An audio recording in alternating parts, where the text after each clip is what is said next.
എന്താ എല്ലാവർക്കും ഒരു പ്രയാസം പോലെ? ഇത് കാണുമ്പോഴാണ് സംശയം കൂടുന്നത്. ലക്ഷ്മിക്കും മോഹിനിക്കും ഒപ്പം കണ്ണനും അങ്ങോട്ട് വരുന്നുണ്ടെന്ന്. ഹലോ, അങ്ങനെ നമ്മുടെ മഹാലക്ഷ്മിയിൽ നമ്മുടെ ആ ചടങ്ങൊക്കെ കഴിഞ്ഞ് മഹാലക്ഷ്മി അമ്മ തിരികെ വീട്ടിലേക്ക് കൊണ്ടുപോകാൻ നോക്കുവാണ്. അപ്പോഴത്തേക്കും നമ്മുടെ മഹാലക്ഷ്മിയുടെ മുഖത്ത് ഭയങ്കര സങ്കടവും ടെൻഷനും കാര്യങ്ങളൊക്കെ. അപ്പം നമ്മുടെ കണ്ണൻ പറയുന്നുണ്ട്, നിങ്ങളുടെ ഈ ഒരു പേടിച്ച മുഖം കാണുമ്പോഴാണ് എനിക്ക് എന്തൊക്കെയോ സംശയങ്ങൾ തോന്നുന്നത് എന്ന് പറയുക കേട്ടോ. നമ്മുടെ മഹാലക്ഷ്മിയുടെ അമ്മയുടെയും ആ ഒരു സങ്കടത്തിന് പിന്നിലെ കാരണം വേറൊന്നുമല്ല, കണ്ണനും കൂടെ ഇവർക്കൊപ്പം വീട്ടിലേക്ക് ചെല്ലുകയാണ്. അവിടെ ചെല്ലുമ്പോൾ പ്രതാപൻ എന്തെങ്കിലുമൊക്കെ വിളിച്ചു പോകുമോ എന്നുള്ളതാണ് ഇവരുടെ പേടി. അപ്പുറത്തെ കരുണയും ആ ഒരു പേടി പറയുന്നുണ്ട്.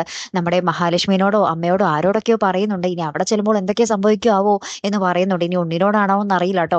ഏറ്റവും ലാസ്റ്റ് നമ്മുടെ വാമദേവൻ ഇക്കാര്യം, അതായത് മഹാലക്ഷ്മിക്കും മോഹിനിക്കും അപ്പം കണ്ണനും അവിടേക്ക് വരുന്നുണ്ടെന്ന കാര്യം നമ്മുടെ പ്രതാപന്റെ അമ്മയെ വിളിച്ച് പറയുന്നതും, അമ്മ ഇതൊക്കെ കേട്ടിട്ട് ആകപ്പാടെ ഞെട്ടി നിൽക്കുന്നതും, പ്രതാപനാണെങ്കിൽ ഇങ്ങനെ സമനില തെറ്റി ആകപ്പാടെ ഭ്രാന്ത് പിടിച്ച് നിൽക്കുന്ന ഒരു രംഗങ്ങളൊക്കെ തന്നെയാട്ടോ കൂട്ടുകാർ ഏറ്റവും ഒടുവിൽ കാണുവാൻ സാധിക്കുന്നതേ.